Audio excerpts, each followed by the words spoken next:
الله السميع العليم من الشيطان الرجيم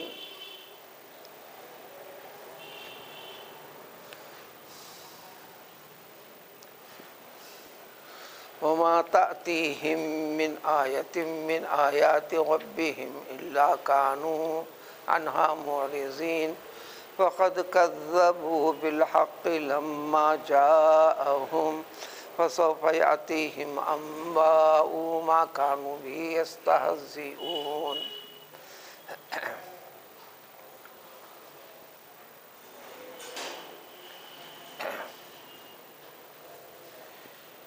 انسانوں کی ہدایت کے لیے اللہ تعالیٰ نے نبیوں کو بھیجتے رہے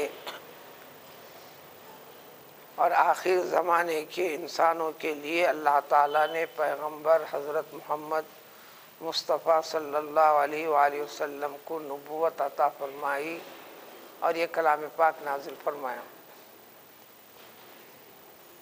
اس کلام پاک کا نزول دیگر کتابوں کی طرح نہیں ہوا، بلکہ دھیرے دھیرے مکمل 23 سال کی مدت میں حسب ضرورت اس زمین کے اوپر پیغمبر علیہ الصلوۃ والسلام کے پاس کلام پاک کو بھیجتے رہے۔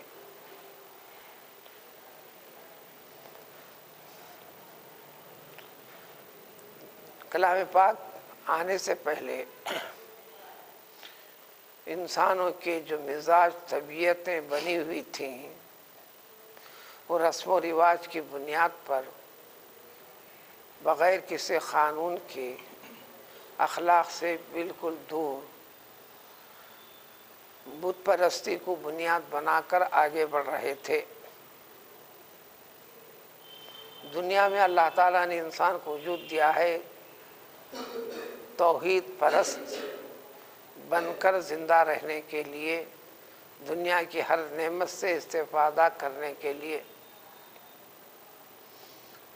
بالفاظ دیگر اللہ کو اللہ جاننے کے لیے، اللہ کو اللہ ماننے کے لیے، انسان کے ہر حرکت میں، اس کے زندگی کے ہر پہلو میں، موت تک بھی وہ اللہ تبارک تعالیٰ ہی ہر چیز کا خالق ہے، مالک ہے،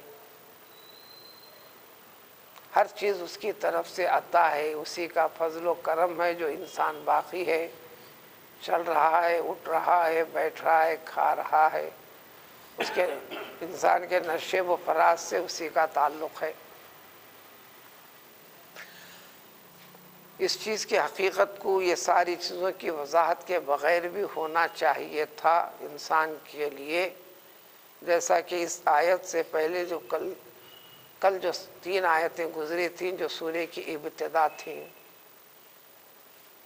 یہ ساری چیزیں واضح روشن دلائل کے باوجود بھی انسان غور و فکر نہ کر کے انکار کرنے لگا۔ اب اس کی شکلیں آج کی اس آیت سے پیش ہو رہی ہیں کہ یہ لوگوں کے پاس اپنے رب کی آیتوں میں سے کوئی بھی آیت، اپنے رب کے احکام میں سے کوئی بھی حکم، نشانیوں میں سے کوئی بھی نشانی آتی تو ضرور اس کا یہ لوگ اس سے منہ پھیر لیتے تھے، انکار کرتے تھے۔ انکار کی شکلیں تھیں۔ بعض کا انکار کا یہ طریقہ تھا، توجہ نہیں دیتے تھے، نہ اس کے پیچھے پڑتے تھے، ہمیں لینا دینا کیا ہے، یہ چلتے رہتا چلے۔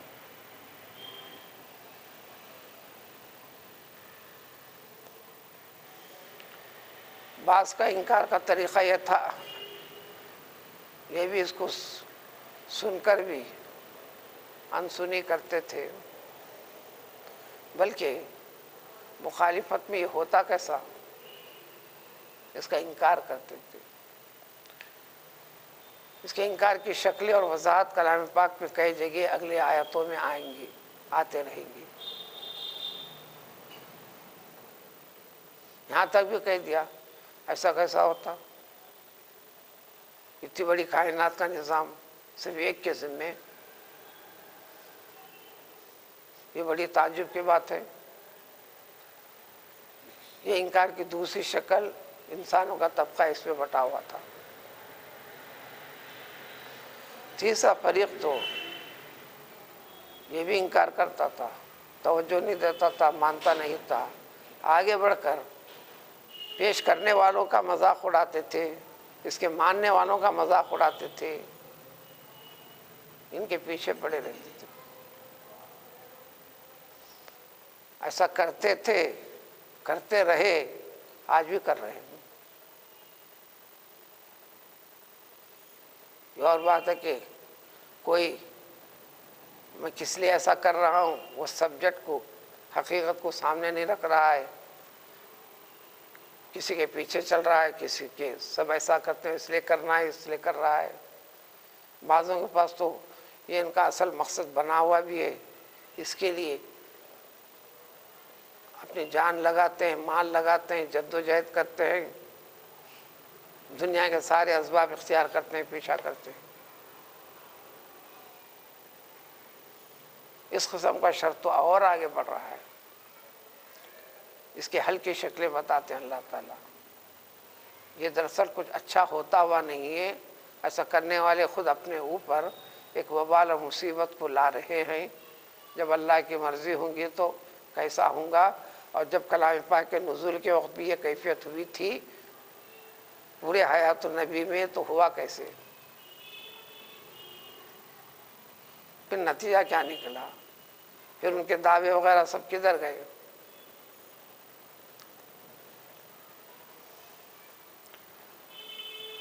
آیتوں سے مراد دو قسم کی آیتیں، ایک تو قرآن کا نازل ہو جانا، یہ چیزیں پیش کرنا، دوسرے خود پیغمبر صلی اللہ علیہ وسلم کو ان کے درمیان میں پیش کر دینا، جو جامع صفات کا نمونہ کے طور پر پیش کیا گیا نبوت کے بننے سے پہلے بھی، نبوت کے نبی بننے سے پہلے بھی، نبی بننے تک بھی کوئی ایک پہلو ذرہ برابر بھی جو قابل عیب ہو آپ کی شخصیت میں نہیں، اس خاندان سے آپ کو جوڑا جو سارے کے سارے عرب قبیلوں کے خاندانوں میں سب سے بڑا، تمام کا جو مقدس مقام خانہ کعبہ ہے، اس کی قیادت، نگرانی اسی خاندان میں یہ سردار عبد المطلب، ان کے بعد ہوئے ابو طالب۔ تو اس گھر کی چھوٹی چھوٹی حرکت بھی، کسی بچے کا پیدا ہونا، کسی بچے کی جو بھی حرکت ہوتی، اس پر ہر قبیلے کی، ہر شخص کی، ہر ایک کی نظر بھی اس کے اوپر۔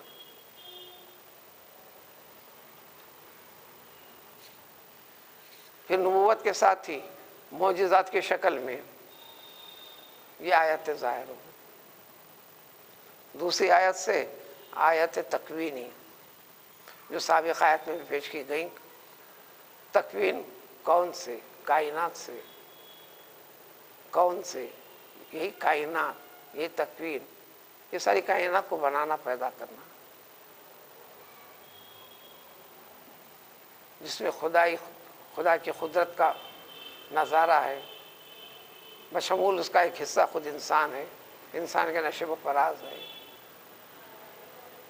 یہ تمام کی تمام آیتوں پر جب جب نظر پڑتی، کان پڑتے یا سنتے یا مشاہدہ ہوتا انسان کو، یہ تمام کی تمام چیزوں کے اوپر بھی توجہ نہیں کرتے، اپنے رب کو جانتے نہیں۔ اس طرح انہوں نے فقط کذبوا بالحق، حق کو جھٹلا دیا، حق کا انکار کر دیا۔ حق سے مراد یہ اللہ تعالیٰ کا کلام قرآن مجید، اس کے ذریعے سے پیش کیے جانے والی ساری چیزیں، باتیں۔ لما جام، جب ان کے پاس آیا، یعنی قرآن ایک ساتھ نہیں آیا نا، جب بھی بات پیش کی آتی تو اس کو انکار کرتے، منہ پھیر لیتے،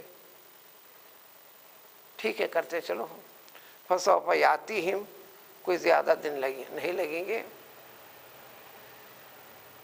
یہ پہلو کو بار بار پیش کیا جاتا رہا ہے الگ سے لینگویج کے لحاظ سے اگر بتاؤ، جیسے انگریزی میں ول اور شل کا لفظ ہے فیوچر ٹینس کے میننگ کے واسطے، عربی کے اندر بھی فیوچر ٹینس آنے والے دنوں کی بات کے ساتھ کوئی چیز مخصوص کر کے بتانا ہو تو سوف لگا دیتے ہیں. جیسے عطایاتی ورڈ ہے اس کو سوف لگا دیے تو یہ ول اور شل کا سبسٹیٹیوٹ ہے. لیکن جیسے انگریزی میں دو لفظ ہیں ول اور شل، لیکن وہاں کوئی زیادہ فرق کے ساتھ نہیں ہے. عربی میں تھوڑے فرق کے ساتھ یہاں بھی دو حرف ہیں، کبھی سوفا کبھی خالی سین. جیسے پارے 2 کی ابتدا ہے سیقول السفہاء، وہ لفظ ورڈ صرف یقولو ہے، اس کو سین لگا دیا صرف فیوچر ٹینس کے لیے. اب تک ہوئی نہیں بات، اب ہونے والی ہے، اب ہوگی.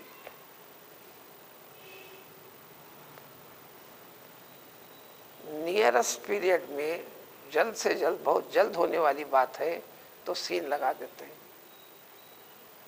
تھوڑا سا وقت لگے گا، فوری نہیں، تھوڑا وقت لگے گا. فیوچر ٹینس میں بھی ذرا وقت لگے گا تو ایسی صورت میں سوفا. سوف یاتی انباؤ، اب ان کے پاس آئیں گی. نبأ سے انباؤ، نبأ خبر، بہت ہی اہم بات، بہت ہی اہم خبر، اہم واقعہ، یہ میننگ بتانا ہے تو انباؤ. نہیں تو عام چیز کے لیے خبر، یہ عربی لفظ ہے خبر، خبر یعنی نیوز، بات. اسی سے انباؤ، اسی سے نبأ سے پارے ہم کی ابتدا ہے عما یتساءلون عن النبأ العظیم، اسی کی انباؤ. اب کئی خبریں یعنی کئی واقعات ہوں گے. دیکھو کیوں ہوں گے؟ ما کانوا به یستہزئون، ان تمام چیزوں کا بدلہ جو جس چیز کا یہ لوگ مذاق اڑاتے تھے. انکار کیا، نہ صرف انکار کیا، نہ صرف جھٹلائے، نہ صرف منہ موڑے، ان حقائق کا مذاق سمجھے. اور وہ باتیں جو اللہ تعالیٰ کی ہیں، کلام حق ہے، ان چیزوں کے بارے میں مذاق اڑائے.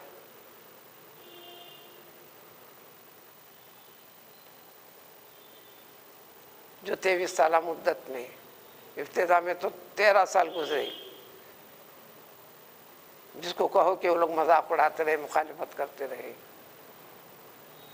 اس کے بعد والے 10 سال میں جو شکلیں ہوئی، جنگ بدر سے ابتدا ہوتی ہے،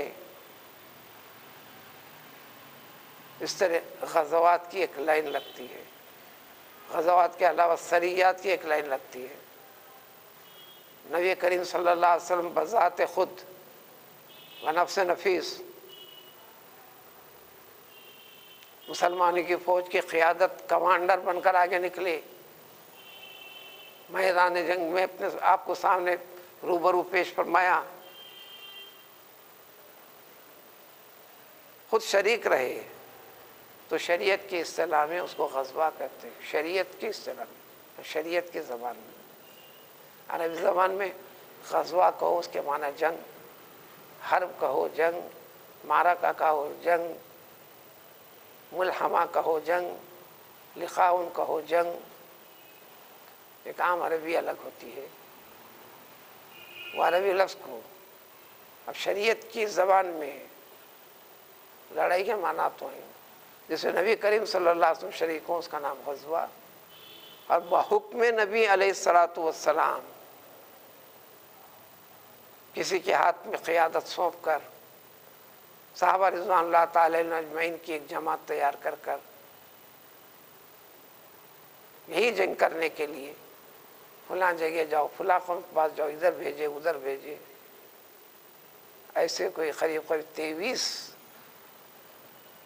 سریہ کہلائے. یہ سب کے سب ایک لائن لگ گئی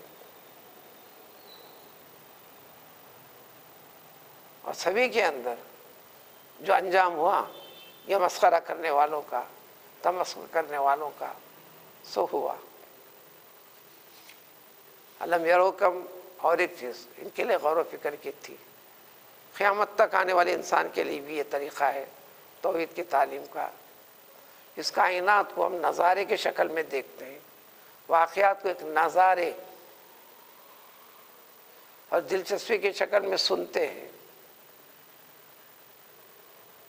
اس پہ غور و فکر نہیں کرتے۔ اسی طریقے کو قرآن نے سب سے زیادہ بنیاد بنایا ہے۔ جب قرآن نازل ہوا، قرآن تو سب کے لیے نازل ہوا، لیکن ایک علاقے سے سب سے پہلے ابتدا، اسی لیے وہاں کے زبان کو منتخب فرمایا، انہیں میں سے ایک شخص کو منتخب فرمایا، عربی شخص کو، عربوں کے لیے، عربی میں کلام پاک،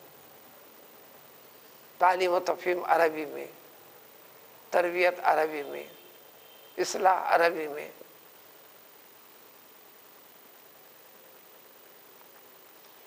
تو یہ تجارت کی غرض سے دور دراز تک سفر کیا کرتے تھے، اپنی تجارتی منڈی جدھر سفر کا ارادہ کر کے نکلے ہیں، اور ان کے راستے اس زمانے کے تقاضوں کے لحاظ سے اونٹوں کے اوپر، پیدل وغیرہ وغیرہ، ان تمام علاقوں سے گزرتے تھے، ان تمام مقامات سے گزرتے تھے، اور ایسے آثار قدیمہ کا مشاہدہ کرتے ہوئے گزرتے تھے جو ویران پڑے ہوئے ہیں۔ کئی نہریں تھیں، نہریں سوکھی ہوئی ہیں، کئی مکانات کھنڈیر پڑے ہوئے ہیں، ہلاک و بربادی کے نشانات پڑے ہوئے ہیں۔ سو آج بھی پوری دنیا میں، لیکن آج کی دنیا نے اس کو سیاحت گاہوں میں تبدیل کیا، اس کو دلچسپی کے لیے۔ جب سیاحت گاہوں میں اس کو تبدیل کیا تو پھر نوجوان طبقہ تو جب سیاحت گاہ ہے تو اس کو پورا اس کا مقام دینا چاہیے، تعیش گاہ میں تبدیل کیا، عشق و بازی کے اڈے اور نمونے بنانے لگے۔ یعنی غور و فکر، قابل عبرت والے مقامات کو قابل تعیش گاہ بنا لیا انسانوں نے، غور و فکر نہیں کیا۔ یہ بھی قدرت کی نشانیوں کی طرف توجہ نہ کرنا باعث عذاب ہو سکتا ہے۔ علم یروکم اہلکنا، کیا انہوں نے نہیں دیکھا؟ یعنی دیکھتے ہیں نا، گزرتے ہو نا، کتنے لوگ تھے یہاں پر جو یہ نشانیاں بتا رہے ہیں، یہ علامتیں بتا رہے ہیں، لیکن وہ تمام کے تمام گئے کہاں؟ کیا ہوا تھا ان کے ساتھ؟ آدمی آتا مرتا وہ ایک الگ بات ہے، کسی سے لڑائی میں مرا، یا زندگی ختم ہونے پر مرا، یا بیمار ہو کر مرا، پلا مرا، لیکن ایسی موت جو یہ بتاتی ہے، یہ گھر کی ویرانی بتاتی ہے، یہ گھر کے کھنڈیر مقامات بتاتے ہیں، یہ قلعے کے کھنڈیر مقامات بتاتے ہیں، وغیرہ وغیرہ، تو وہاں کے کئی قوموں کو، بستیوں کو کس نے ہلاک کیا؟ ہمیں نے تو ہلاک کیا، مگر ہلاک ہونے سے پہلے، ہلاک کیے جانے سے پہلے یہ لوگ تھے کیسے؟ اس کلام پاک کے سننے والے کو بتاتے ہیں۔ جب قرآن نازل ہوا تو اس وقت کے انسان کو بتاتے ہیں، پھر بھی ہمارے مقابلے میں آج کا عرب بدنی اعتبار سے ذخیری ہیکل، اس کو بھی بتاتے ہیں کیسے تھے۔ ما لم نمکن لکم مکننا فی الارض، ان کو بھی زمین کے علاقے ان کے ہاتھوں میں تھے، قیادت تھی، اقتدار تھا، مکانات تھے، جاگیر و جائیداد تھے، باغات کے مالک تھے، مکان سے ہی مکننا ہے، ہم نے ان کو ٹھکایا تھا، جگہ دی تھی، زمین کے علاقوں کے مالک تھے یہ، اور اتنے تھے معلوم نمکن لکم، اتنے تمہارے پاس بھی نہیں تھے اے انسانوں، جو زندہ ہے ان کو خطاب کرتے ہیں۔ یہ حقیقت دوسری قرآن میں آئے گی۔ صحت کے اعتبار سے بھی تم کہیں کے بھی نہیں ہو، خد و خامت کے لحاظ سے بھی تم ان کے مقابلے میں چوزے ہو، چوزے۔ آج کا انسان متوسط 5 فٹ مان لیا گیا، 5 تا 5.25، 5.5 فٹ گیا تو طویل دراز قدمی شمار ہو رہا۔ اس کے بعد بڑی تعداد 5 سے نیچے نکل پڑی، 5 سے نیچے ہو گئی، پورے 5 کو بھی چھو نہیں پا رہی۔ متوسط میں 5، 5، 2، 5، 4، 5، 5 تک متوسط اس میں قد آ رہا۔ 5.5، 6 ہو گیا تو بڑا طویل کہلانے لگا۔ اس قوم کی طوالت کو پیش کیا، کھجور کے جھاڑ کو پیڑ سے نکال کر زمین پہ ڈال دو، قرآن نے ذکر کیا، کأنما اعجاز نخل منقعر، کھجور کے درخت کو نیچے سے کاٹ کر بھی نہیں، زمین کے نیچے پیڑ سمیت، جڑوں سمیت اکھاڑ کر نیچے ڈال دو، پڑے ہوئے رہتے ہیں۔ جب ہم نے ان کو ہلاک کیا، بالکل اسی طرح کوئی بھی دیکھنے والے کو دکھتا، اگر تم ہوتے تو دیکھتے کہ کھجور کے باغ کے پورے درختوں کو ایک ساتھ سلا دیا گیا ہے، لمبا نہیں تھی۔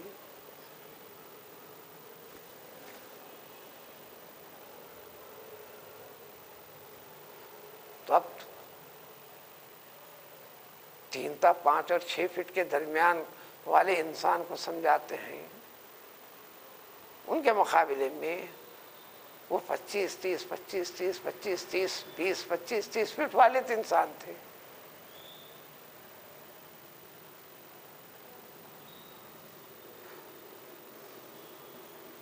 اور حقیقی انسان اس کا خط چلے جاتا ہے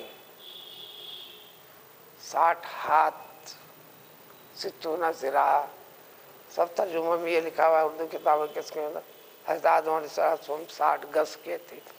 گز کا کیا حساب سمجھ لیا گیا پتہ نہیں، آدھے ہاتھ کو گز کیسا کہتے ہیں؟ 2 ہاتھ کا گز ہوتا، جب گز ہوتا ہے تو 3 فٹ کا ہوتا، 60 گز کو ہے تو گیا 30 گز ہوئے، 30 گز کو 3 فٹ سے کرو، 90 فٹ۔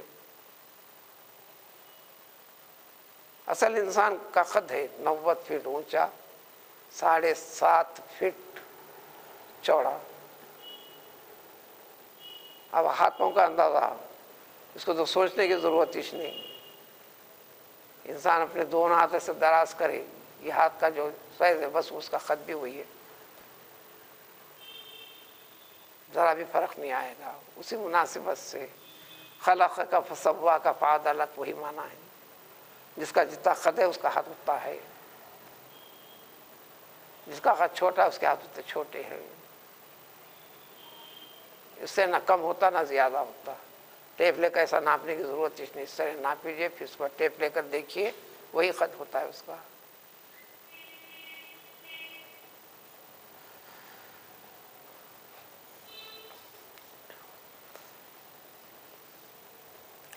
تو ہم نے ویسے انسانوں کو جب مصیبت ہے تو ان کی طاقت، قوت، ملک، جاگیر، جائیداد کچھ کام نہیں آ سکی، جو ہم نے عطا کیا تھا، ہماری دی ہوئی نعمتیں تھیں۔ جب یہ لوگ ان کو ہلاک کرنے سے پہلے جو کیفیت تھی، ایک تو یہ چیزیں مال و دولت کی تھیں، یہ آتی کہاں سے، ملتا کہاں سے رزق؟ ہم نے آسمان سے ان کے پر موسلادھار بارش برساتے تھے۔ آج بھی 20 چیزوں کے لیے پوچھو، بارش کی کمی ہے گرانی ہے، بارش کی کمی ہے فلاں ہے، بارش کی کمی ہے فلاں ہے، ہر چیز کے ساتھ۔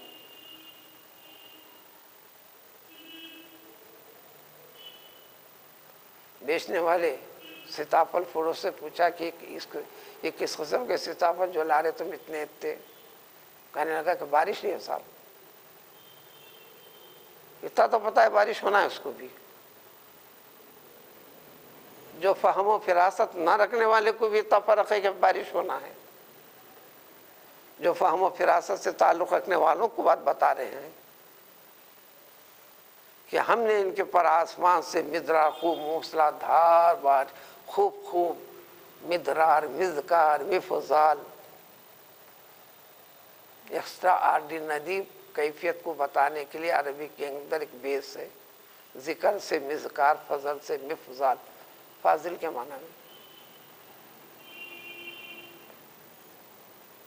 فضیلت میں بہت بہت بڑا ہے مفضال. لفظ در سے درہ درو چھن کے گرتے جانا بارش، مدرار خوب خوب خوب برسنے والی بارش بھی بھیجا ہم نے، جس کی وجہ سے تمہارے نہریں تھی، اتنی بارش بھیجی وجعلنا الانہارا، سارے ندیاں بن کر بہنے لگی. کہاں بہتے تھے؟ جس علاقوں میں تم رہتے تھے اسی زمین میں بہتے تھے جن کے نیچے سے نہریں بہتی تھیں. پھر وہ نہریں خشک گئیں، جس کو آپ کہتے ہیں کہ سوکھی ندی ہے، کھنڈیر مقام ہے فلاں فلاں. فَأَهْلَكْنَاهُمْ، تم سمجھے زمانے سے یوں ہلاک ہوئے، عجیب برباد ہم نے کیا، ہلاک ہم نے کیا. ان نعمتوں کی نافرمانی، یعنی ان نعمتوں کے مالک شناسائی کو تم بھول گئے، تو مالک نے اس کو باقی نہیں رکھا. کیوں دیے تھے؟ کیوں پیدا کیے تھے؟ کیوں ہلاک کیے؟ کیوں؟ جس کے لیے پیدا کیے تھے وہ مقصد کو انسان سمجھا نہیں. سمجھانے کے باوجود یہ نہیں سمجھنا تھا، گناہ کے طریقے تیار کیے. فَأَهْلَكْنَاهُمْ بِذُنُوبِهِمْ، ان کے نافرمانیوں کی وجہ سے. تو آج بھی ہر مسئلے کی مصیبت کا حل بتاتے ہیں اللہ تعالیٰ. جو بھی مصیبتیں، جو خرابی بالذنوب، گناہوں کی وجہ سے، بد چلنی کی وجہ سے، بد دماغی کی وجہ سے، غلط رویے کی وجہ سے، بے راہ روی کی وجہ سے، گمراہیوں کی وجہ سے ہے. لیکن دنیا کو ختم کرنے کا فیصلہ ہوا نہیں تھا ہمارا، اب فیصلہ ہے. کیونکہ اس کے بعد پیغمبر صلی اللہ علیہ وسلم نے وحی کا دروازہ نہیں.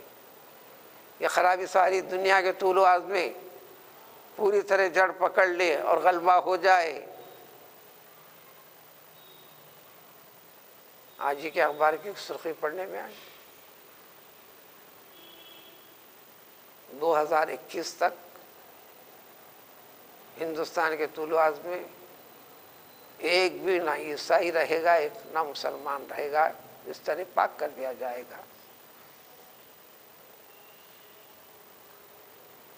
کیا ہوگا کیا نہیں اس سے بحث نہیں، انسان کے ارادے. فَأَهْلَكْنَاهُمْ بِذُنُوبِهِمْ، ان کی شرارتوں، گناہوں کی نافرمانی کی وجہ سے ہم نے اس کو ہلاک برباد کر دیا. اس کے بعد پھر اسی علاقے کے، اسی زمین کے، اسی جاگیر و جائیداد کے، اسی نہروں کے، ندیوں کے پاس انشأنا من بعدہم قرنا آخرین، دوسری بستیوں کو ہلاک کر دی. یعنی تم نہیں سدھرو گے تو دوسروں کو پیدا کریں گے. اس لیے طائف میں پیغمبر صلی اللہ علیہ وسلم کو سارا متمول طبقہ، اثر رسوخ رکھنے والا، دعوت اسلام پیش کرنے کے لیے طریقہ کار یہی اختیار کیا تھا، ذی اثر شخصیت کو سب سے پہلے بات سمجھانا. کیونکہ اس کے سننے ماننے والے، اس کو فالو کرنے والوں کا ایک حلقہ ہوتا ہے. جب اس کے اس میں بات سمجھ میں آئی تو تیزی سے دوسروں کو سمجھ میں آتی ہے. ماں باقی سارے کے سارے لوگ آنے، کچھ لینا دینا ہوتا نہیں. فلاں لیڈر نے کہہ دیا، چیخو، چیخنے پڑے، نکلو، نکل پڑے. جو چیخ کے ڈنڈے کھا کر، جا کے ڈنڈے کھا کر آنے لگے. جانوروں کے جیسے ہوتے ہیں عام آدمی. تو انہوں نے کہہ دیا پیغمبر صلی اللہ علیہ وسلم کو، بس ان کا پیچھا کرو. اخلاق سے انکار کیا، پیچھے سے لگا دیے، ان کو ناک میں دم کر کے رکھ دو. بچوں کے لیے تو کھلونا تھا. پتھر بازی کیے، یہ سب مختلف مقامات سے زخمی ہوا، لہو لہان ہوئے، بدن سے خون رستا ہوا، آ کر جوتوں کے اندر، چپڑوں میں جمع ہوا، جم گیا.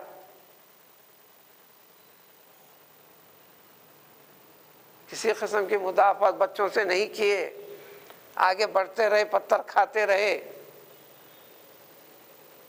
پھر دور دراز جانے کے بعد ایک باغ میں جا کر سہارا لیے. سیرت میں تفصیل ہے. اس وقت پہ جبریل امین علیہ الصلوۃ والسلام تشریف لائے، حکم خداوندی سے تشریف لائے، حکم خداوندی لے کر نہیں آئے۔ محمد سے رائے معلوم کرو، آپ کی مرضی پہ چھوڑے، بس آپ کی اجازت کا میں منتظر ہوں، اگر آپ سب اجازت دے دیں۔ طائف پہاڑی مقامات ہیں آج بھی، ان پہاڑوں کے درمیان میں پوری کی پوری بستی کو پیس دیتا ہوں، ختم کر دیتا ہوں۔ مقام ایلا میں فلسطین کے قریب لوط علیہ السلام کی قوم کو تو پیسا گیا، پلٹا دیا گیا، باقی نہیں رکھا گیا۔ تو آپ نے کیا فرمایا؟ یہ چیز یہاں پر ذکر کرنا ہے اور کچھ نہیں۔ جبریل امین علیہ السلام کو آپ نے جواب دیا، ہرگز نہیں۔ یہ آج کے جو بڑے ہیں یہ انکار کرے صحیح، نہ مانے صحیح۔ ہو سکتا ہے کہ یہ جو ان کی نسل ہے، وہ کون سی نسل تھی؟ کوئی پتھر مارنے والے تھے، آج نہیں تو کل، یعنی اس زمانے میں تو اگلے زمانے میں انہیں توفیق ہوگی اسلام کی، اللہ کو جاننے کی، ماننے کی، پہچاننے کی۔ یہ کہہ کر آپ ختم کیے۔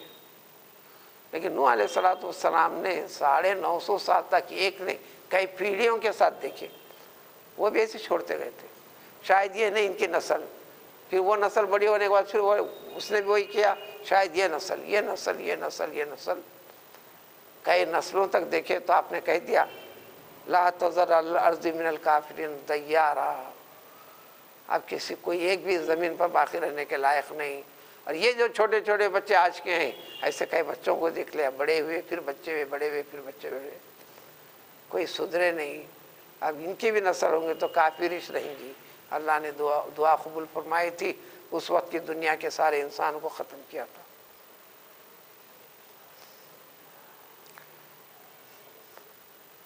اس کے بعد دوسرے اس کو پیدا کیے۔ تو مطلب ہے کہ انسان کو آج بھی ہمت نہیں ہارنا ہے، اور جو ہے دین پر قائم رہنا ہے، توقع امید رکھنا ہے، اور خود رہنے والا انسان، کہلانے والے مسلمان پر بڑی ذمہ داری بنتی ہے۔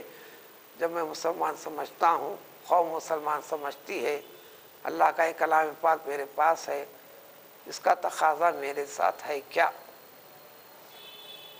اس مقصد میں کچھ نہ کچھ میں حصہ ادا کر رہا ہوں یا نہیں، اپنے آپ کو سدھار رہا ہوں یا نہیں، میں سدھرا ہوں یا نہیں، میں ٹھیک ہوں یا نہیں، اتنا جائزہ لیتے چلنا ہے، دھیرے دھیرے اس کا اثر ہوگا۔